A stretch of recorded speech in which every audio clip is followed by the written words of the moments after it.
कैसे कर्म चले, बंध कैसे चले, कैसे कर्म चले, बंध कैसे चले, इच्छा सुनने की आगे बढ़ी, लेते भागे मन के भरम, तो ही ठहरेगा चित्त में धर्म। नित्य वंदन करे, मन में श्रद्धा भरे, नित्य वंदन करे, मन में श्रद्धा भरे, होए हल्के हमारे करम, सतगुरु तेरी शरण, मिट जाए जन्म और मरण, बहु दुख सहे, कितने कर्म गहे, अब तो सत्य पे चले चरण, सतगुरु तेरी शरण।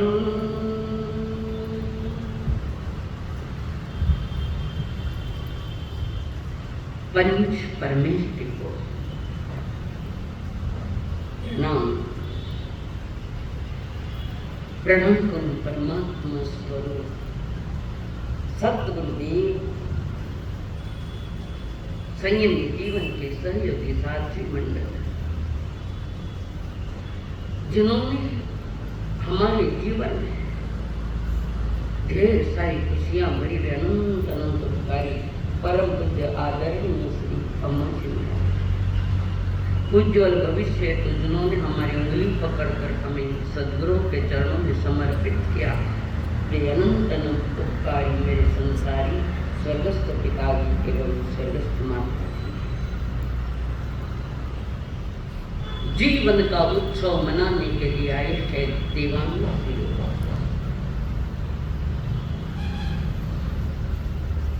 आपके भीतर में विराजमान भगवान आत्मा को मेरा प्रणाम है।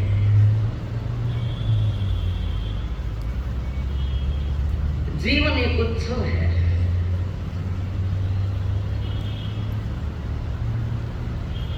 एक महामहोत्सव है।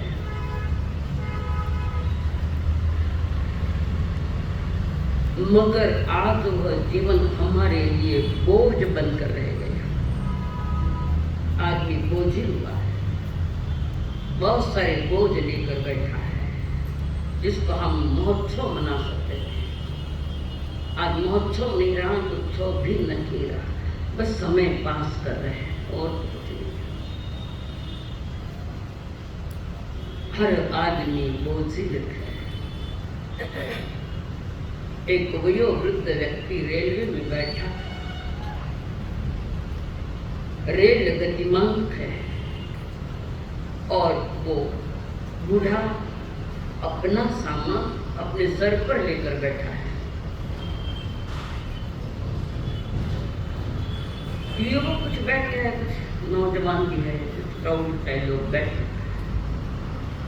उन्होंने सोचा बाबा जी को थोड़ा पूछ लूं कि बोझा सर पर क्यों रखा है।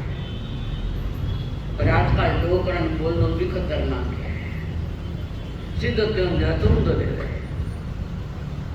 बाबा बैठे, थोड़ी इधर उधर की बात हुई बाबा के साथ, थोड़ा नेचर समझ गया कि बाबा को कुछ बात कहे तो नाराज नहीं होंगे। इधर उधर की बातें करते एक नौजवान ने पूछा, बाबा साहब आपने आपका यात्रा का जो सारा बोझा लेकर आए हो, आप सफर कर रहे हो ट्रेन में और अपना सारा सामान अपने सर पर क्यों लेकर रखा है। पहले तो बाबा जी कुछ नहीं बोले, फिर एक नन्हे बालक ने कहा, दादा साहब ये बोझ माता के क्यों रखे हो। तो वयोवृद्ध व्यक्ति कहता है, इस ट्रेन पर पहले ही मेरा बोझ है और ये और बोझ ट्रेन पर क्यों रखूं? ये और कोई नहीं, तुम ही सोचो। अतीत की बातों का बोझ मन पर लेकर चल रहा है इंसान। अतीत के बोझ लिया, न मालूम कितने कितने कर्मों पे बोझ लेकर बैठा है आदमी। अतीत की यादों का बोझ लेकर आदमी बोझ को बोझ भी नहीं समझ पा रहा है। नौजवान ने कहा, बाबा साहब आप स्वयं यहाँ स्वयं बोझ होकर बैठे, ये भी रख दो ना, कर्म तुम्हारे ऊपर रहा था, गाड़ी पर रहा था। बात एक ही है, बोझ तो है और हमने बहुत सारे बोझ इस संसार के लेकर बैठे। शायद हो सके यहाँ भी बैठे हो तो किसी अतीत की बातों का थैमान तूफान में मचाए और मन पर बोझ डाल दिया है। हर इंसान आज बोझ है। हम सत्य को समझ नहीं पा रहे। हमको सब कुछ आता है, सब कुछ आता है, एक बात नहीं आती हमको। एक बात ही नहीं आती, बाकी सब कुछ आता है। माहिर आदमी, एक बात समझ में नहीं आती और वो बात है सही ढंग से जीना नहीं आता। हर बात में एक्सपर्ट हो, ऐसा लगभग कोई क्षेत्र नहीं है जिसको तुम जीत नहीं हासिल कर सकते। एक ही बात है कि हमें जीना नहीं आ रहा है, और जिसको जीना नहीं आता उसको ठीक से मरना भी नहीं आता। जिसने जीवन को जान लिया है कि जीवन उत्सव है, और उत्सव महोत्सव के रूप में जो जीवन बनाते थे, सजाते थे, वे कोई और लोग हैं। जीवन का उत्सव मनाते हैं। श्रमण संस्कृति हमारी, इसकी एक विचारधारा, प्रमुख विचारधारा है। श्रमण संस्कृति की एक मुख्य विचारधारा है, और वो विचारधारा है कर्मशील होना, सतत सत्कर्म करते रहना। और श्रमण संस्कृति कर्मशील पर जोर ज्यादा देती है। कोई गीत यहाँ भी लगता है कि कर्म करो समय से कहीं बोझ नहीं छूट जाए, रास्ता न छूट जाए। ऐसा ही कर्म करो कि जो कर्म संसार के लिए सराहनीय बन जाए, संसार के लिए आदर रूप बन जाए। वो है हमारी श्रमण संस्कृति। जो श्रम पर आधारित है वो स्वयं पर श्रम करता है, और जो निज आत्मा पर श्रम करता है उसका नाम है श्रमण। और विराट संस्कृति हमारी श्रमणों की। इस संस्कृति का नामकरण दो बातों से किया है।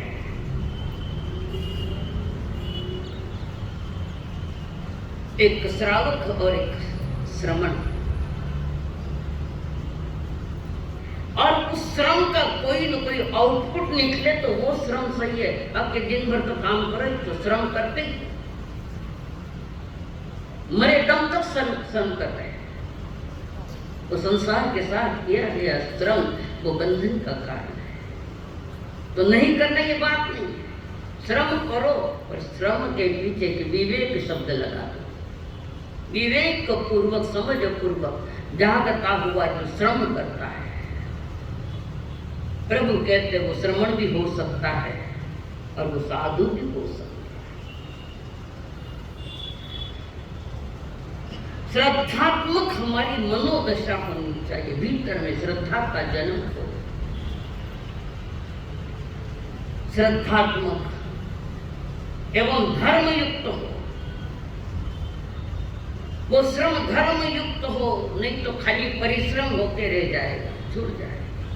हर इंसान परिश्रम कर रहा है, पर परिश्रम का फल क्या है सोचता नहीं है, और उसके पास समय नहीं है इतना सोचने का।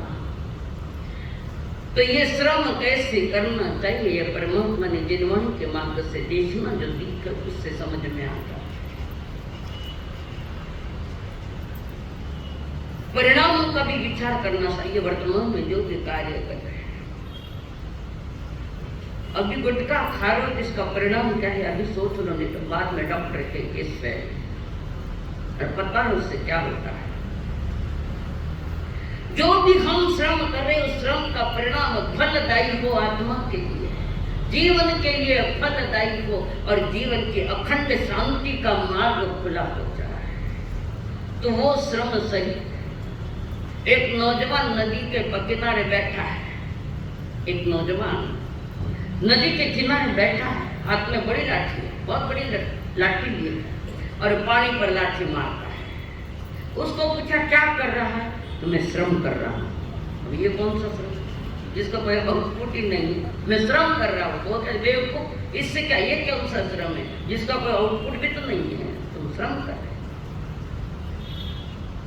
ऐसे लोग ज्यादा मिलेंगे। और कुछ नहीं तो इधर की कटोरी इधर, इधर का डब्बा इधर, इधर का डब्बा, ये चीज इधर, इधर की इधर, क्या करेगा, श्रम कर रही है। ये श्रम अधर्म के साथ चलता है और एक श्रम चलता है धर्म युक्त, जिसमें धर्म के विचार थे, व्यवहार थे, वो श्रम है। बाकी कोई श्रम नहीं है, बाकी तो परिश्रम जैसा। तो दो संस्कृतियां जो हमारे थे, श्रावक वर्ग के, साधु वर्ग की। तो श्रावक वर्ग की जो श्रम है, वो श्रम सफल तब होता है जब उसके जीवन में श्रावक के 21 गुण होते हैं। शुद्ध श्रावकाचार जिसको कहते हैं, और शुद्ध श्रावकार जीवे तो कोई कोई जीव थोड़ा आगे भी सरक जाता है, श्रवणाचार पालता है। ये दोनों ही पवित्र है, साधु हो चाहे श्रावक हो, जिसमें ये गुण है श्रावक में वो पवित्र है। अब ये तुम्हारे पर लगाओ थर्मामीटर में, ये तुम रोज बताती जा रही। श्रावक धर्म का विशिष्ट गुण है, जिसको कहते हैं भीतर में थोड़ी लज्जा होनी चाहिए। थोड़ी सी लज्जा हो गई तो विकास होने के काम से। लज्जा यानी दुष्कर्म करते हुए शर्म आनी चाहिए, दुष्कर्म करते वक्त भीतर में थोड़ी शर्म रखना है। या ये शर्म निर्लज्ज निर्लज्ज इसका कोई विषय नहीं। कि जो भी श्रम कर रहे हो आप संसार में रहकर, तो वहां पर वो कर्म करते वक्त भीतर में थोड़ा संकोच कहो, चाहे शर्म कहो, कुछ भी, चाहे शील कहो, शील भी कह सकते, लज्जा भी कह सकते, कई नामों से इसको पहचाना गया है। स्त्री के लिए भी कुछ नियम है। स्त्री के लिए, स्त्री का तो लज्जा ही भूषण है, नहीं? और वो भूषण किसके लिए है? लज्जा भूषण कौन सा? कि अपने शील की रक्षा करे, शील धर्म की रक्षा करे। जो 16 सत्याओं के इसमें आई है आगमन, एक से एक महान सती, जिनका पहला ये गुण था कि शील की रक्षा करे। और शील की रक्षा सुरक्षित नहीं तो धारणी जैसी कोई नारी जबान खींच के प्राण देती है, वो सुसाइड नहीं है, धर्म की रक्षा ही तो किया गया है। सुसाइड तो कषाय में होता है, क्रोध मंद जिसमें अपनी शील की रक्षा के लिए नाग ने अपने प्राण त्यागे। वो पद्मावती जो मेवाड़ के थी, शील की रक्षा के लिए उन्होंने जुहार किया, अग्निकुंड में जाकर। और नारी के लिए शील ही बड़ा धन है, बड़ा। लज्जा यानी मर्यादा। फिर वो मर्यादा वाणी की हो, व्यवहार की हो, और सबसे ज्यादा वेशभूषा की मर्यादा हो। बाजार में निर्लज्जता का कलश चल रहा है आज, लज्जाहीन होकर रास्ते से चल रही है। धर्म सामने आ सकती है बिन बिन मान मैटर सुना जी बैठे हम दे लो बोली तेरी क्यों लगा रहे धर्म की, तुम्हारे धर्म की रक्षा करें, मैं क्यों मना करे? थोड़ी जानकारी। उद्भट वेश पहनकर कोई लड़की आई है, तन पर कपड़ा कम है और तन पर कपड़ा टाइट भी है, ऐसा कपड़ा अगर वो पहन के यहाँ आए तो लड़कों का ध्यान उस तरफ आकर्षित होगा कि नहीं होगा? जो सत्संग में बैठा है परमात्मा की पवित्र वाणी सुन रहा है, उसकी नजर भटक गई और उस लड़की की तरफ देख रहा है, कदाच कदाच उसी समय उस लड़के का अगले गति का बंद पड़ गया है। गति बिगड़ गई थोड़े के लिए। लड़के की मति बिगाड़ने और गति बिगाड़ने में प्रमुख कारण तो लड़कियां हैं और कोई नहीं, ज्यादातर लड़कियां स्वयं को शर्म नहीं, औरों को भी बेशर्म बनाती है। और ये मैं नियम लगा कर तो बताओ तुम्हारी कितनी बेटियां यहाँ आती है, बताओ कितनी लड़कियां तुम्हारी यहाँ आई, बताओ मुझे। और आपने भी कभी नहीं कहा कि नहीं जाना चाहिए वहां, जीवन का राज बताते, एक भी लड़की नहीं मिलेगी अभी, ये बाजार में भटकती घड़ी दिखेगा। लज्जा गुण का नीलाम हो गया, और जहां ये लज्जा गुण नहीं है वहां भूल जाना कि वहां धर्म रमेगा, भूल ही जाना वहां धर्म चलेगा न। कवि वर्ग कहता है कपड़े सिकड़े ऊंची रेडी बाल कटी सहजादी, कपड़े सिकड़े ऊंची रेडी बाल कटी सहजादी, लाज शर्म सब मर कर भैया घर की है बर्बादी, दिन पर करती टेलीफोन यादो फागण यादो जून, दिन भर करती टेलीफोन यादो भागण यादो जून। मंजूर करते मंजूर करो, प्रेम से समझाओ उनको, डांट से तो नहीं समझेगी, कारण वे कमाने निकली हुई बाजार में जाएंगे, अब क्या क्या कमाते उसको तो मालूम है। प्रभु ने कपड़े है सिकुड़े मंजूर, हाँ बोलो। ऊंची एडी 6 इंच की वो पाँव में पहनी हुई नीचे की वो माँ तो पे कंबड़ा तोड़ना होते, कपड़े कम, चप्पल हाइट वाली, इन एडी के मामला तो वो एडी थे ना। बाल कटी सहजादी, ऐसा बाल बटन कोई सामने लड़का दिखे के बाल उड़ावे है कि नहीं है? बार बार बातों की बालों के अपना हाथ रखती है, किसी के आकर्षण का भी केंद्र बन जाए, ये है निर्लज्जता।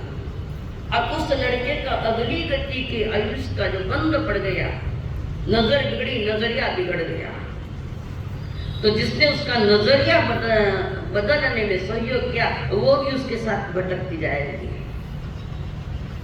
दोनों के लिए एक ही गति का बंद पड़ेगा, वो नरक होने तो निगो दो तुम तुम्हारी, उसके सिवा कोई रास्ता नहीं, कोई रास्ता। स्वयं की सुरक्षा स्वयं के हाथ में रखो, थोड़ी फिर भी असुरक्षित है तो अपने परिजन है, अपने स्वजन है, अपना समाज है। आज समाज कहूं तो वो जरा भी ठीक नहीं लगता मुझे, समाज कहूं कहाँ है समाज, बताओ कहाँ है समाज, कहाँ होता है समाज? बंसाली जी समाज कहाँ होता है?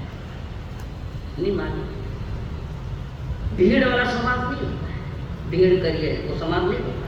जहाँ समझ है वहां समाज है। या समझ ही नहीं है वो समाज नहीं,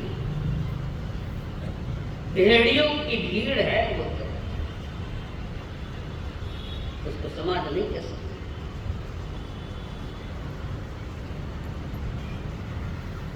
कपड़े सिकुड़े ऊंची रेडी, बाल कटी सहजाती। बाल कटौने जावे, मेकअप करन जावे, कितना रुपया देना है, कितने रुपए देकर आती है। अब वही गरीबा ने कोई मिठाई दे देती तो। ढलान पर है हमारा जीवन, अभी ढलान, पतन का मार्ग तैयार है। चंद लोग उससे बढ़ जाते हैं कि ढलान तो न जाता हुआ ऊपर की ओर चल रहा है, विकास, आत्म विकास में चल रहा है, जीवन विकास में चलता है। परमात्मा महावीर जी के बात कह रहे कि जीवन में लज्जा गुण होना चाहिए। और कई कई जगह ऐसी भी है जहां लज्जा संकोच नहीं करना चाहिए। कुछ स्थान ऐसे भी है कि जहां न लज्जा करना न संकोच करना होगा। बता रही हूँ स्थान। पहला स्थान, भोजन होते हुए भी भूख नहीं रहे, पर भोजन करते वक्त अगर शर्मावे तो वह शर्माना नहीं, भूखा रह जाएगा। भोजन है पर भोजन कर नहीं रहा है, भूखा ही रह रहा है शर्म के मारे। कोई घरे जीवन जावा दूजवार मांग तो शर्म आवे, पसंद जीवन बोला तो पेट भर जिम होना मना कौन कर, यहाँ संकोच नहीं होना चाहिए। मालिक तो कह रहा मराठी बैठ जाया फुल पेट करके जीवन जाए, वे दिन जान तो जी में ये कई खिलाई करता है। और आजकल तो इतना तो फल का है, पालनपुर का छोटा फल का, 2 रुपये फल का शब्द मिले तो शर्मिंदा तो नहीं जाए, कितना नहीं। अब 4 फल का मारवाड़ और 1 फल को समझ भैया, थोड़ा गाढ़ा भी रहता है मोटा भी रहता है।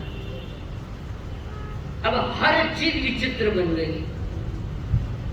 पहले लाड़ू इतना मोटा होता भाई, तो ये तो सिर्फ लाड़ू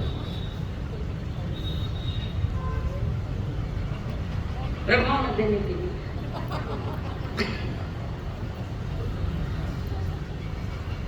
समझ में आई? खाने में संकोच मत करो। मेरा तो नाम नहीं जब मैं ठेदार जन खाड़ काम में भूखो रही तो वहां लग जाए।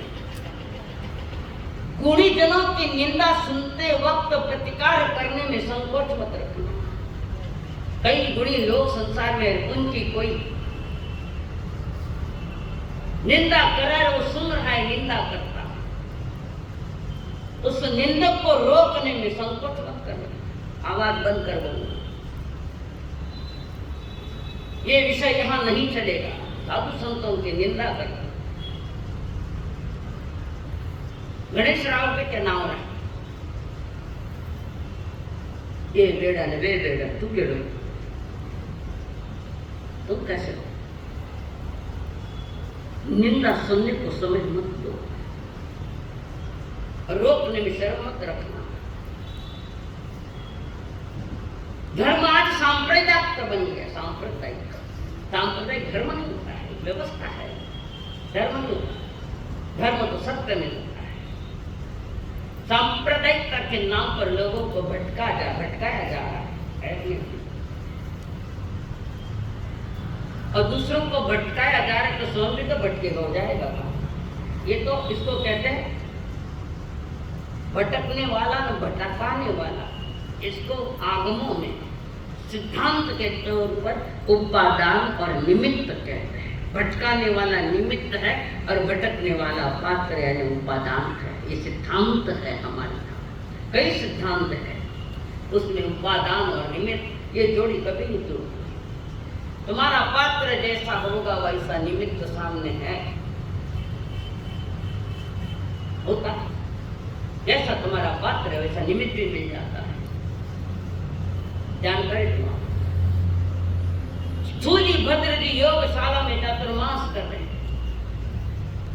रूप कोशा ने खूब भटकाने का प्रयत्न किया, पर एक आदर्श मुनि बैठे हैं जिन्होंने मन वचन काया को तीनों को जीतने का पूरा पुरुषार्थ करे, महायोगी के रूप में है। और रूप कोशा ने खूब उसको भटकाने का प्रयत्न किया, वो तो नहीं भटके पर खुद सुधर गई। तो उत्कृष्ट आलम्बन, उत्कृष्ट निमित्त स्थूली भद्र जी का रूप कोशा को मिला।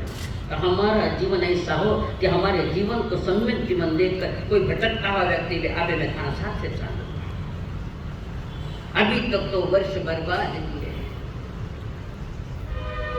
अब आपका साथ तुम्हारा जीवन आदर्श चाहिए जीवन कि किसी के लिए हमें जीवन को उत्थान में कारण बने, जीवन ऊंचाई की ओर चलना चाहिए। हम नीचाई की ओर चल रहे हैं। आगे माता पिता तथा गुरुजनों के सामने माता पिता और गुरुजनों को चरण स्पर्श करने में शर्म नहीं होनी चाहिए। माता पिता खाने को शरण है माता जन्म पची कर आगे करते बीती ताई विशाल आगे कर शर्म आ लुगारा पगा नहीं पड़ो कोई सब सामने नहीं पड़ो तो कोई खटके उड़ रहे आज तो उड़ाऊंगी। जीवन धन्य बने आपका, लाखों का खर्चा करके हमें लाया है तो तुम्हारा जीवन धन्य हो जाए, यही हमारा एक लक्ष्य है। प्रभु भक्ति तथा गुरुजनों की सेवा करने में अपनी भूलों का गुरुजनों के सामने बैठकर प्रायश्चित करना चाहिए। प्रायश्चित लेने में संकोच नहीं करना, लज्जा नहीं करना। गलती हुई चाहे माता के लिए, चाहे पिता के लिए, चाहे गुरुजनों के लिए, गलती हुई है हमारे से, नहीं बोरी ऐसा हो ही नहीं सकता। वर्तमान में उनके पास जाकर अपनी गलती जाकर कह दो, प्रायश्चित लो, तो प्रायश्चित लेने में संकोच मत करना। बहुत सारी भूलों का पात्र है आदमी आज, बहुत सारी भूलों का। तो जहां जहां से भूले जाओ, माता पिता स्वजन गुरुजन परिवार आओ, हो सकता है उनकी निंदा भी की, हो सकता है उनको उल्टा सुल्टा बोला, हीन भाषा में माता पिता के साथ व्यवहार किया, और हो सकता है कभी कभी हाथ भी उड़ जाता है। नहीं कहीं नहीं हाथ नहीं थे माँ बाप माते मारे साथ चालू से बताऊँ कट कट हाथ परमात्मा की भक्ति में संकोच नहीं कर। हो सकता है चातुर्मास के 150 दिन नहीं आया और 50वां लास्ट दिन 150 और किसी ने किसी के बाद रखी तो कोई जो पहले आया ही नहीं एक बार भी, और आज कैसे जाऊं क्या जाऊं। एक ही दिन चातुर्मास का हो सकता है वो एक किरण भी तुम्हें उठा लेगी, हो सकता है। संकोच मत करना, मारा सा कई कहेगा, मारा सा तो देर 5 महीना केवल का सरिया था ना, मन के डर दो एक भी वो एक दिन भी अगर कदाचित उसके सार्थक हो जाए, जैसे हमारे रोहिणिया जो एक वाक्य ने सार्थक कर दिया, नहीं वो अर्जुन मारा लोग जागने वाले तो एक वाक्य में जाग जाता है, नहीं तो 32 से शास्त्र गड़ा में पैर दो कुछ नहीं होता। अंतर में धर्म के प्रति समर्पण हो और धर्म के प्रति लज्जावान, जिन्हें मराठी में लज्जा ने लाजालू लाजालू की लाजालू, इसके भी अलग अलग नाम है वर्तमान। उसके आगे शर्म के कारण मल मूत्र मत रोकना, बीमारी का घर। किन्ने तो किन्ने जाऊं बट किन्ने पूछूं, अब बाहर गांव के छोरे आवे मैंने पूछो वहां सब बाहर क्या कहते हैं आजकल नवीन नाम आए वॉशरूम, आज याद करो मैंने वॉशरूम जाना है, कैसे जाऊं किसको कर हमारे साथ वॉशरूम कट है देखो इतना मत ठिकाना है, किसको पूछ रही हो आप? पूछा गाँव में पूछा 2 दिन आया था, मैं क्या मन नहीं मालूम देख लगते था उसके सारी क्रिया मेरे से पर किन्ने पूछनो घना पूछनो कई पूछनो और कुछ विवेक नहीं, कारण लज्जा खो दी है सारी। लाज शर्म का नीलाम तो लगभग हो ही चुका है। डॉक्टर तथा वैद्यों के सामने बीमारी बताने में संकोच नहीं करना। कि बीमारी देखकर डॉक्टर सही दवा देंगे, मगर कपाट भरी है होम्योपैथिक दवाइयों। पता है क्यों भरी है? प्रॉब्लम है, छोटे भाई के समान है, उसमें क्या शर्म करना। डॉक्टर की वैद्यों के पास या डॉक्टर के पास कोई बीमारी मत छिपाना, कैसी भी न कहने योग्य है। नहीं बोलता तो कागज माते लिखन देगा। शर्म नहीं करना कि बीमारी बढ़ेगी। साथ हुई क्या? अबे यार, सत्य बात प्रकट करने में संकोच नहीं करना। गलती हो गई तो हो गई, सुधरने का चांसेस है वहां। क्यों क्यों बोलूं, क्यों नहीं? हमारी बेइज्जती, ये भी तो बेइज्जती है। कौन सी बेइज्जती रुक रही है? ऐसे भी तो बेइज्जती। सत्य बात प्रकट करने में संकोच मत करना, नहीं तो सुधरने का कोई चांस नहीं। गिरने के कारण है सारे के कारण। जो लज्जालु व्यक्ति होता है, हल्के कार्य से बचने का सदैव प्रयत्न करता है, हीन कार्य करने में संकोच करता है। ऐसे काम जैसे पाप प्रवृत्तियां है। कई बार ऐसे रास्ते में जब हम चलते हैं, विहार कर रहे हैं, कुछ लोग गाय छाप पा रहे, बच्चे बोल सुनो, मैंने देख के लाया थे थोड़ी तो ये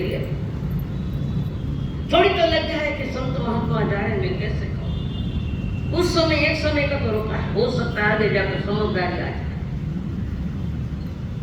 हीन कार्य करने में पीछे हटता हूं, लज्जा मत करना। इसीलिए कहते ना, जनन से नहीं तेरी मना की तेरी लाश पाई तो। आज तो बाजार में आ चुकी है।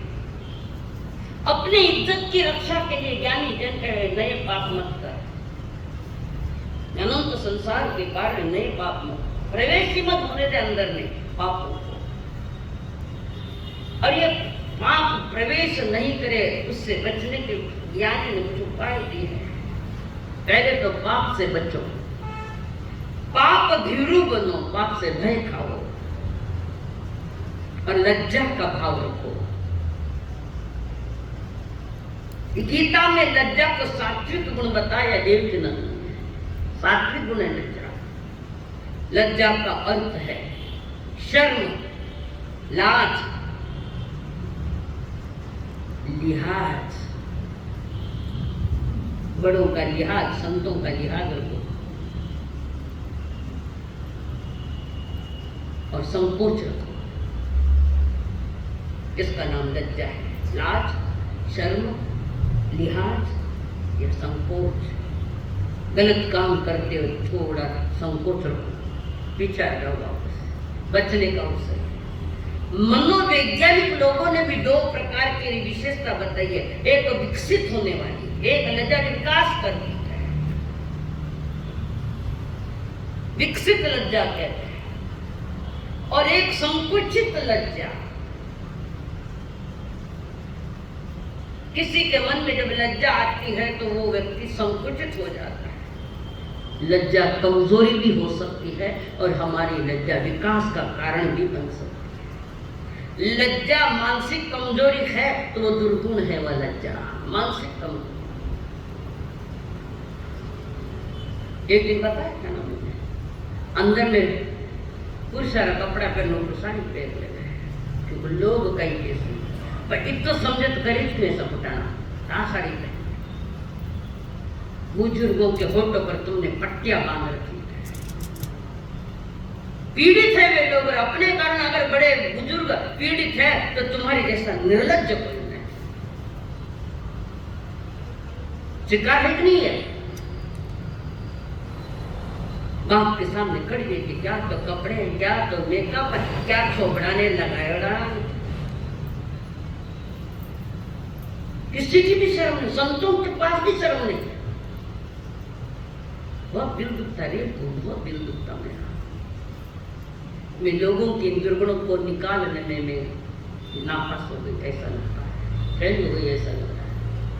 मेरा पुण्य उदय नहीं, ऐसा ही समझती तो मेरा पुण्य अभी उदय नहीं जो मेरी कोई बात मानते, और जो माने तो लगता है थोड़ा पुण्य मेरा उदय है जो मान चुके हैं। घरारी नहीं मानो तो यानी तो साधु संता नहीं मानो, परमात्मा की बात मानो।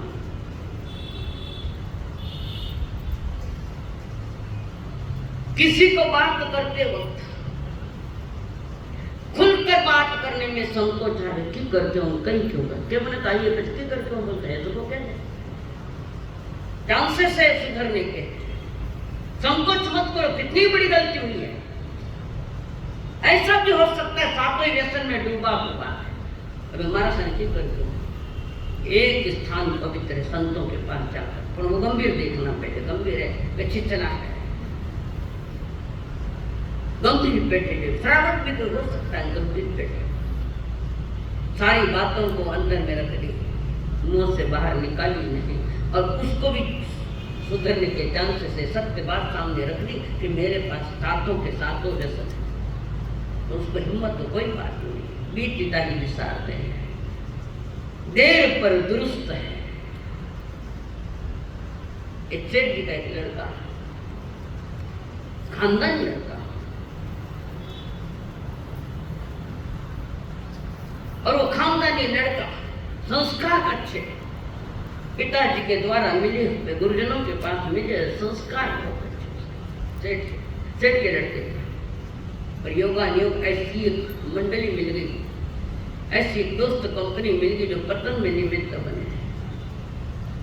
और वो लड़का अपने पिता को कह जाता था मैं दुकान जाऊं क्या, मैं बाजार में जाऊं, इधर उधर छोटा बोलता रहता, दोस्त मंडली ऐसे मिली। निर्व्यसनी दोस्त नहीं मिले तो अकेले रह जाना, पर निर्व्यसनी दोस्त नहीं मिले तो अकेले रह जाना, सबके साथ मत जाना, जीवन महापतन का कारण बनता है। अच्छा संस्कारी लड़का बिगड़ गया, सातों के सातों व्यसन एक साथ, किसके पास कितने व्यसन है बताओ, एक दो जो भी है हो सकता है, उसमें क्या है, प्रयत्न करो उस व्यसन को खत्म करने का, तो तुम्हारा जीवन थोड़ा बहुत उत्सव बनेगा, थोड़ा बहुत ज्यादा बनेगा, थोड़ा बहुत बनेगा, और धीरे धीरे आदत डालो कि जो जो व्यसन है मैं धीरे धीरे पूरा खत्म करूंगा, और एक मनुष्य जन्म की मौलिकता जो है उसको मैं प्राप्त करूंगा। सोच मेरा कहने का कारण ये कि तुम्हारे जीवन में एक उत्सव महोत्सव हो जाए जीवन। अब ये गाँव के लोगों का शेठ जी आपका बेटा पूरा पे पूरा व्यसनी हो गया। बेटे के बाप को कहा, आजकल का बाप है मारो बेटा ऐसे है ही कोई नहीं, गड़ा में कोई नहीं, अच्छी बात समझाने की कहने जाए तुम्हारा बेटा ऐसा नहीं है, कोई थी थाने फोटो बोलिए है, ये मोह बिगड़ गया, सत्य सुनने की औकात नहीं हमारी। अगर किसी ने कह दिया है थोड़ा सा जानकारी लो ना, एकदम वार मत करो, कोई भलाई के लिए कहता है तो उसको भला बुरा सुनाता है। ये बच्चे को बिगाड़ने के काम तुम इस तो करे, दूसरा कौन जे बिगाड़न में सुधारना हुआ, पर सुधारना है तो बेबी को नहीं आए, ना लड़का है ना लड़का, कहाँ गए तुम्हारी बेटा का दुकानदार है, थानक में जाऊँ घंटे हालत के थानक में जाऊँ आऊंगे ना, खाना बेटा नहीं, ये विषय सर उनके लोगों के लिए है जो दिशा भूल में चले गए, उनका दिशा उनके लिए विषय है। इसका मतलब आप मत ये नहीं है, असली दौलत तुम्हारे बच्चे है, वो दौलत असली नहीं है, स्थायी नहीं। उस दौलत को नहीं संभाला तो दौलत तो है बाह्य बांटली, ये आज की दौलत नहीं है, दौलत लग गई बाह्य बांटली, तो देखते हैं सेठ जी ने सुन लिया, जय जिनेंद्र किया, बोला एक दो दिन निकलने के बाद पता तो लग गया कि किस होटल में लड़का है, पता लग गया, और वो सारे दोस्तों होटल में बैठे हैं, ये भी बैठे हैं। अचानक धीरे से पिताजी सेठ जी होटल में गए और दरवाजे के आगे जहां अपने बेटे की नजर पड़े मेरे पर, वहां जाकर खड़े हुए, बोले कुछ नहीं, खड़े बेटे के हाथ में शराब की बोतल है और अचानक पिताजी के ऊपर नजर गई लड़के की और गिलास फूट गया, हाथ से छूट गया। पिताजी को यहाँ देखकर गिलास फूट गया, नीचे सर करके पिताजी के साथ आ गया। ये लज्जा भी उसके पास था, बड़ों की लज्जा। तो बिगड़ता बिगड़ता बच्चा सुधर गया। लज्जा हमारी अपने स्वयं के हाथ में छूट जाती है। और कई लोग ऐसे भी है, बड़ा सामने, बाप के सामने सिगरेट और गुटखा खा रहे, बाप के सामने, बड़े भाई के सामने जो पिता तुल्य होता है। और कोई अड़ोसी पड़ोसी कहता नारे छिपाए दे, क्यों चौकी चीज है, करो स्मोकिंग, खाओ गुटखा, पियो दारू, फिरो लुगारा नारे, ज्ञानी कहते ये जीवन गुना नहीं। लज्जा को संभाल, यानी गलत काम करने में संकोच हो जाए, शर्म आ जाए और समझ जाए कि ये बात गलत है, विचार जाओ। व्यसनों से पीछे हटना, उसका नाम है प्रतिक्रमण। ऐड है क्या प्रतिक्रमण होता है? करो ना 8 दिन में, कोई 1 दिन में, और कोई संवत्सर दिन में। मैंने माने पूछा मारे सालना कभी है, मुझे प्रति समय है नहीं माने आऊं है, जो पहले आऊं कई बैठे। और कौन से आने ना सुन रखी तुमने, कौन से सुनी? खाली बाजार की भीड़ लगे, घनी गर्दी गई, तुम गर्दी तो भेड़े ही नहीं देते, कोई बड़ी बात है। आप सुनी खाली उपस्थिति दी कर लोग कहीं जैसी लज्जावशी यहाँ आया है, आलोचना सुनने के लिए। और आलोचना सुन लिया अच्छी तो हर साल क्यों आते हो? सुनने क्या सुना, क्या समझा हमने? और महात्मा महावीर जय और हरिभद्र सूरी जी जय कि जीवन में लज्जा होता है, संकोच, बड़ा सामने आंख से नाक लगा बात नहीं करनी। बेटा भारी कीमती चेयर पर बैठा है, टांग मत टांग ना करें, बाप उबू बैठे बात करें, लज्जन है बाप खड़ो ना पर टांग मत टांग लेकर बात करा। बड़ों की कोई मान मर्यादा है कि नहीं? ये बात नहीं है तो कह दो मैं पीछे ले लूं। सोफा सेट पर टांग मत टांग ने कोई मोबाइल गेम बैठी, हर बाप खड़ा है सामने। कहां गई बड़े की मान मर्यादा? खन लाज शर्म सब बेच कर हरी मर्यादा तोड़ते जा रहे हो। फिर भी समझ जाओ, अभी भी समय हाथ में है, अभी समय है हाथ में, ले लो संबल साथ में, जहां कहीं जाओगे वहां सुख पाओगे। और भी 3 बातें लज्जा के लिए बता रहे हैं, लज्जा अनेक प्रकार की, और भी 3 बातें कह रहे हैं। जैसे खानदान पर आंच नहीं आना चाहिए, खानदान पर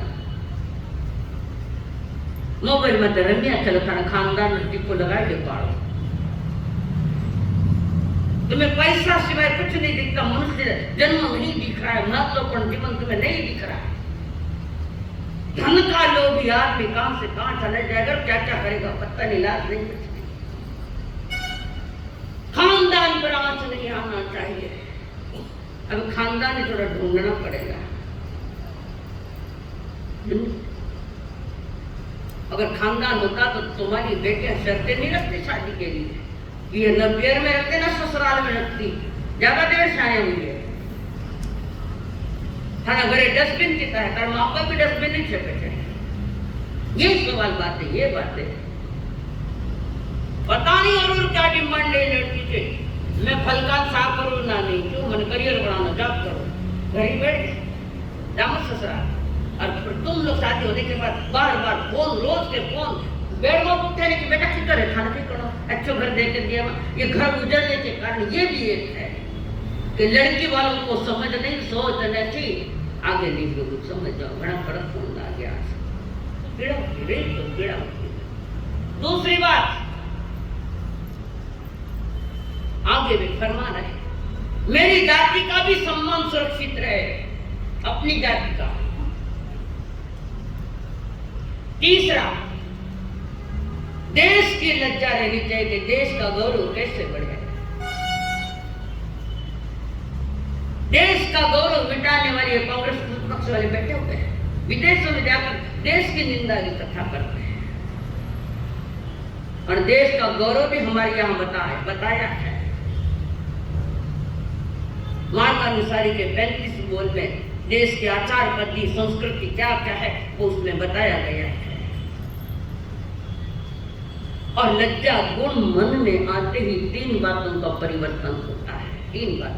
लज्जा, भीतर में लज्जा आ गई है, लज्जा गुण मन में आ गया है। 3 बातों का परिवर्तन तो जरूर होगा। पहला परिवर्तन, मुख मुद्रा में शर्म से मुख लाल हो जाएगा। लज्जा गुण पल के झूठी हुई मिलेगी।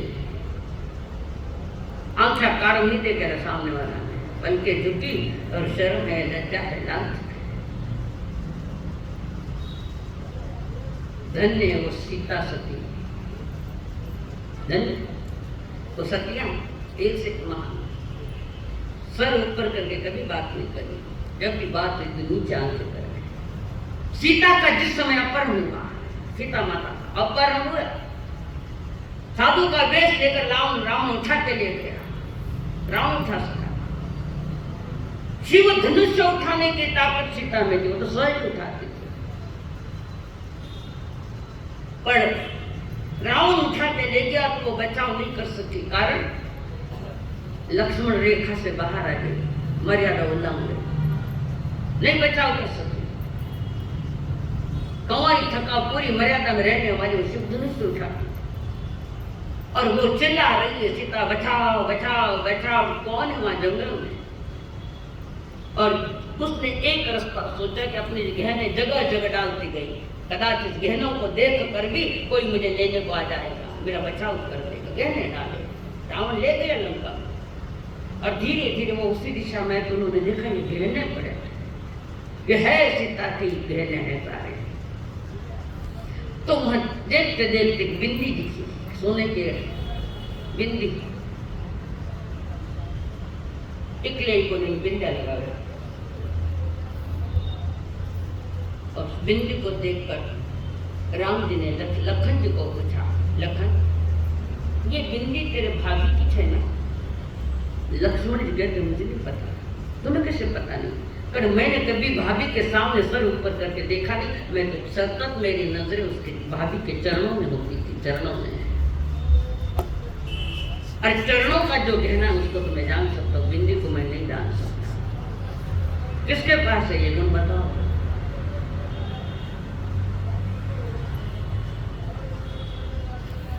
अगर लज्जा का गुण आ जाए तो जीवन में सद्बुद्धि और सुसंस्कार आ जाए, सुसंस्कार के धनी बने। त्रिपाल नरेश्वर समर्यो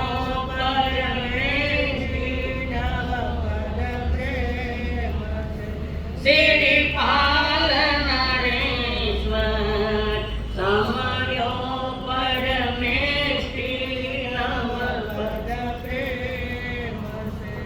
श्रीपाल जी के कान पर ये बात आई कि आया के राजा के जवैया, मेरी पहचान पर से हो रही, स्वयं की कोई पहचान नहीं, मेरे पिताजी का भी नाम नहीं, मेरे परिजनों का नाम नहीं, अरे मेरा पहचान ससुराल वालों की ओर से परिचय होता है। मैंने समझ गया, अपने से अपना परिचय है वो उत्तम परिचय है, अपने से अपना। मामा के नाम से परिचय होवे वो मध्यम परिचय है, या पिता के नाम से मध्यम। ससुराल के नाम से परिचय हो तो अधम है, पूरा अधम। अपना परिचय खुद बनाओ, स्वयं का परिचय किसी के नाम से मत बताओ, अपना परिचय खुद खड़ा करो। और उसके चेहरे पर गड़बड़ दिखाया, मुंह को मिलान पड़ गया। वहां से उठे श्रीपाल जी और सीधे अपने महलों में गए। परिजन सारे खुश से कि श्रीपाल जी आगे बढ़ते और बैठे, अकेले में बैठे थे। सबने उनका चेहरा उतरा हुआ देखा, सभी ने पूछा क्या बात है? किसी ने आपकी आज्ञा का पालन नहीं किया या कोई कुछ बोला है, क्या कारण है? इतना चेहरा उतरा हुआ है। माँ ने पूछा, माँ साथ में कमला कमल प्रभु। माँ ने पूछा, बेटा क्या होगा? कुछ नहीं। अरे बताओ तो फिर क्या हुआ? मैं चेहरा उतरा क्यों? कभी आज तक तो मैंने उतरा हुआ चेहरा नहीं देखा। माँ कह रही, हमारा चेहरा तो 12 महीने उतरड़ो है। खुश नुमा चेहरा कभी दिखता नहीं, मुस्कुराता तो नकली हंसी नहीं, असली हंसी वाला चेहरा ही नहीं दिखता है। उनके तो चेहरे ज्यादा जो बहुत ज्यादा धनवान जैसे बैठे, रात दिन चिंता। इस संसार में सबसे ज्यादा दुखी है तो धनवान है। झोंपड़ी में रहने वाले को क्या डर है? मैंने डर है कोई पैसा दे देना, मैंने तो कमाया, पाप से कमाया और जाऊँ तो जाए कहीं नहीं तो मोबाइल मत जा कहीं मत खेलना, मोबाइल मत खेल, जीवन उजड़ जाएगा। और उसकी सारी बात श्रीपाल जी ने सारी बात अपने माँ को कही। माँ, मेरा परिचय यहाँ से दिया जा रहा है, मेरे नौनिहाल से दिया जा रहा है या किसी से दिया जा रहा है, मैं अपना परिचय खुद बनाऊंगा। वितराग मार्ग भी तुम्हें बनाना पड़ेगा। हर एक ने अपने स्वयं का अपना मार्ग बनाया, सही मार्ग ऊंचा वैज्ञानिक पुरुष पद पुरुष है। माँ, मैं अपना परिचय बनाने यहाँ से मैं प्रदेश जाना चाहता हूँ, विदेशों में जाना चाहता हूँ। माँ कहते, बेटा इतनी तो संकटों से मैं बाहर है, तुम प्रदेश जाना चाहता हूँ। माँ, मैं औरों के नाम से मेरा परिचय नहीं देना चाहता, मुझे मेरा परिचय चाहिए। मेरे परिचय से ही दुनिया पहचाने मुझे। माँ ने कहा, मैं जाती हूँ। बेटा ने कहा, लुगा ने साथ ले जाओ तो पाँव में बेजा रहे बकटने गई है, इतने ठिकाने माँ तो खटने गई ढूंढता बेटा। अकेला पुरुष तो कहीं भी जा सकता है, पर ये पाँव में बेड़िया पड़ जाता। नहीं माँ, आप ये मैं आ जाऊंगा, जल्द से जल्द आ जाऊंगा वापस। तुम्हें ले जाऊं तो पाँव में बंधन पड़ जाते हैं। ब्यावर पहली बेड़िया नहीं के ब्यावर पीछे आए, बेड़िया आई संजय जी नींद मुठ वाले आटा है क्या आया फिर गाँव गया इमाम कई बार तो कहते नहीं ब्याह कर तो चुप कर दो। कोई मिर्चा खाई मुंडो भाई नहीं खाओ तो चुप कर दो। अनुभव करो, मेरे कहने से मत मानो, आप खुद अनुभव करो। अकेले में शांति है तभी देखकर तो भावना की चर्चा करिए, 12 भावना एक कलाचार हो रहे, किसी के इंतजार में बैठकर तुम भी छूट जाओगे। पत्नी को भी कहा मेहनत करो, शांति रात में बातें कर रहे हैं, सारी बात मेहनत के पास होती है। चेहरा उतर गया, उलांग गया। मैं चिंता मत करो, मैं आ जाऊंगा जल्दी, मैं आऊँगा आपके साथ में। सीता भी तो गई ना साथ में, द्रौपदी भी तो गई ना पांडवों के साथ में। नहीं, मैं भी आऊँ। नहीं, आप माता जी की सेवा करो। माँ यही थे, तुम मेरी माँ की सेवा करो। तुम्हारी सास महाभागवान तुम्हारी सास सुनते, उनकी सेवा में रखो। और मैंने ने कहा साज श्रृंगार मिठाइयाँ बिठाइयाँ खाना सब बंद कर दिया, घी तेल कुछ भी नहीं, बस जमीन पर सोऊंगी। श्रीपाल जी को कहा जब तक आप नहीं पधारते तब तक हमारा श्रृंगार कान सोने कान खाने का कोई विषय नहीं आता, सादा भोजन करेंगे। तो भी श्रीपाल जी के कोई बात नहीं, और माँ के पूरा ख्याल रखना मैं आ जाऊँगा। और श्रीपाल जी अपने महल से बाहर आए, माँ खड़ी है, तिलक किया बेटे को, मंगल पाठ सुनाकर रवाना करके बेटे को। महीना भी बाखड़ी जाते हुए देख रहे थे, और क्या वापस कब आओगे इसकी बात बताओ। लोग 12 वर्ष के बाद अष्टमी के दिन में जरूर आऊंगा। 12 वर्ष ये लगभग ये वनवास कब से 12, 13, 14 वर्ष में चल रहा है। इसके पीछे कोई राज मुझे भी याद नहीं पड़ेगा।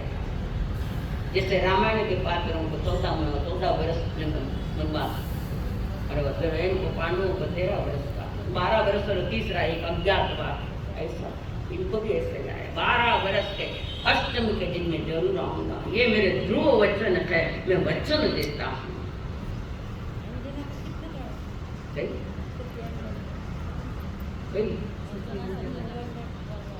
22 वर्ष अभी टिकट आई पूछ सकता ना, दिमाग स्थिर नहीं रहता ऐसे, आया खुद ना देख रहे हूँ बट। तो वहां पर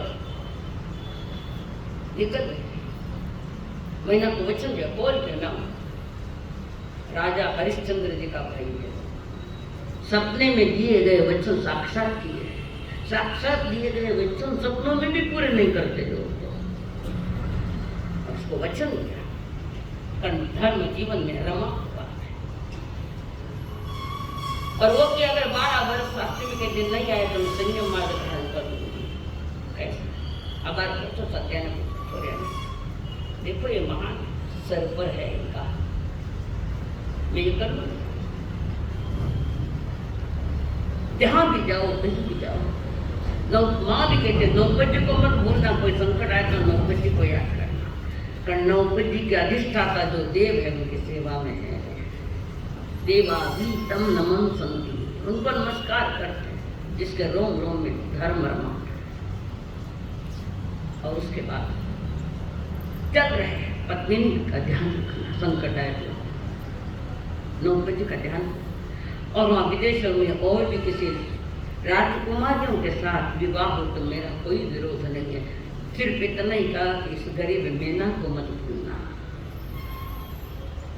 मैना को मत भूलना, ये दासी है, शादी करने का कोई मेरा विरोध नहीं, आप चाहो बताओ। संकल्प लेकर निकल गए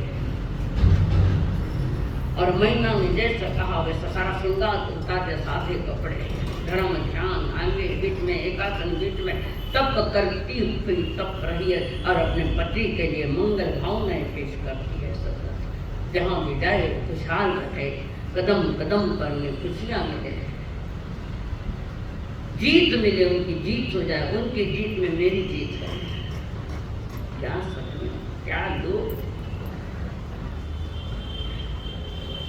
और वचन देकर निकल पड़े, चलते चलते कई छोटे मोटे गांव देखते जा रहे हैं, छोटे मोटे गांव देखते जा रहे हैं, देश का नगर का कौतुक देखते जा रहे, वहाँ की संस्कृति, वहाँ के लोग, वहाँ के खान पान, क्या हर प्रांत में खान पान भी बदलता है, वेश भी बदलता है, हर 40 किलोमीटर पर भाषा बदलती है, 40 किलोमीटर बदल जाती है भाषा।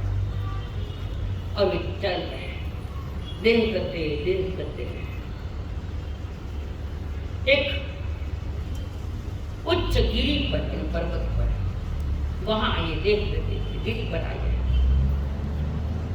गहन वन है, पहाड़ी है बड़ी, एक चंपक वृक्ष, उस वृक्ष के नीचे एक ध्यानी पुरुष ध्यान कर रहा है, दिख रहा है, और पावों की चाप आवाज आई तो मुनि ने ध्यान खोला, कुंवर को कहा, मैं वर्षों से विद्या साधना कर रहा हूं पर विद्या साधक नहीं हो रही, सिद्ध हो नहीं पा रही। अरे विद्या सिद्ध हो जाए तो 2 लब्धियां, 2 शक्तियां मिल जाएगी, पराये पर शस्त्र नहीं लगेगा, एक पराये का शस्त्र नहीं लगेगा, और पानी पे सहज तैरते हुए चला जाएगा, पानी में कुछ नहीं, जल तरणी वो विद्या। और दूसरी, किसी के बाण नहीं लगेंगे, जल तरणी और शस्त्र परण, किसी का भी शस्त्र नहीं लगेगा, वो दिव्या 2 विद्या प्रकट हो गई, कार्य सिद्ध हो जाए तो। मैंने खूब प्रयत्न किया पर नहीं हो पा रही, आप क्या, मैं आपको पूरा करूं, बैठो साधना में बैठो, मुनि को कहा साधना में बैठो, और इन्होंने तो साधना चालू की नौपत जी की। अरिहंत नमो श्री तीर्थ नमो आचार्य नमो उपाध्याय नमो सब संतन को कर जोड़ नमो पद पाँचों को त्रिकाल नमो। ग्रंथकार कहते हैं जो पंच परमेष्टि के सेवा में करोड़ों देव होते हैं, बताए सेवा सारे हो अपने देवता से मिलने, करोड़ों से ज्यादा देवता है सेवा करते हैं। सेवा के अलग अलग ढंग कभी बताऊंगी, प्रत्यक्ष नहीं दिखती वो पर होती है। और जैसे इनका नौपति का ध्यान क्या, शील सहायक देवता अगर वो काम करते दिखे नहीं तो काम हो गया, सिद्ध हो गई वो साधना। और ये दो विद्याएं श्रीपाल जी को मिल गई वहां से। सही कर्म साथ में है तो हार का तो विषय नहीं जाना। हमारा कर्म यानी क्रिया जो खाने पीने की जो है वो सही है, विवेकपूर्ण है तो कई विद्याएं मिल सकती है, नहीं मिले ऐसे। और उसने वो दो विद्या उनको दे श्रीपाल जी। धन्यवाद करके श्रीपाल जी आगे निकले। एक विद्याधर देवता किसी पहाड़ों पर सोना बना रहा है। मैं सोना बनाऊं तो लेवल कौन आएगा बोलो? मेरे पास है वो विद्या है, वो सुनिए मेरे सोना कैसे बनाया जाता वो मेरे पास है।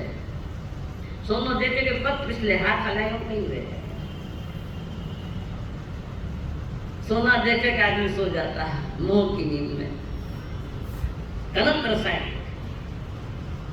सोना नहीं हो रहा, विद्या फल नहीं रही है। और उसी पहाड़ों पर श्रीपाल जी पहुंचे। वहां की विद्या करते ने कहा वर्षों से मैं सोने का रसायन बनने जा रहा हूं, पर ये सब रसायन नहीं बन रहा है। अलग अलग ढंग से प्रयोग किया पर नहीं तैयार करा। श्रीपाल जी ने कहा चलो करो, रसायन तैयार करो, अपने अपने सारी चीजें उसमें डाल। एक चीज नहीं होती सोने में, कई चीजें होती है मिला उसमें मिलाना। तो वो ग्रामों में कुछ डाल कर 10 ग्राम 20 ग्राम डाल देना। आप अपना काम करो, जैसे आपकी विधि है वैसे विधि करो। मैं यहाँ खड़ा हूँ, पुनः याद नौपत जी का स्मरण हुआ और वे देवता सोना बन गया, बहुत सोना बन।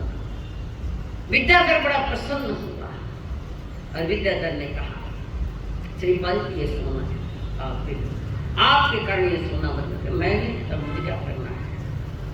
आपके महान उपकार है, आधा सोना आपके आधा मैं रखूंगा। श्रीपाल जी ने मना कर दिया, मैं तो क्या होता और दे दो, वो भी दे दो, पर इतना पुण्य लेकर भगवान रे भूत कमावे, बारे लेके तो मायने आ रहे हैं। ये देखो वर्तमान में देखो आज क्या अभाग्य लोग बैठे रमिया खेलता, जो घर की चुरिया खाली करें, घर भी बेच डाले। धन का लोभ भयानक खतरनाक है। अधिक लोभ में डूबे है तो कोई जावे ना हाथ, देने वाला दाता चप्पर फाड़ के देगा, नहीं तो फरसी भी उखाड़ के ले जाएगा।